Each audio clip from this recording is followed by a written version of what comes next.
Hindi kaya ng basahan, kaya tissue na lang. Yun! Mas mabilis makakuha, di ba ta? Na-absorb niya kasi kaagad eh.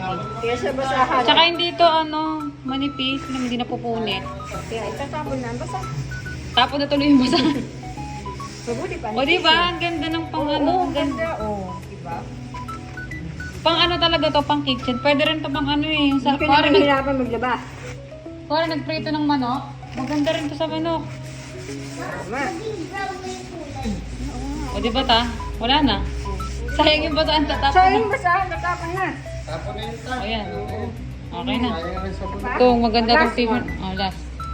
Pwede, pwede. Pwede ta, pwede. Ganda makapal kasi. Mura lang to, yung apat na ganyan. Basta sa isang ganito, 400 sheets. So, 400 times 4. Tapon na.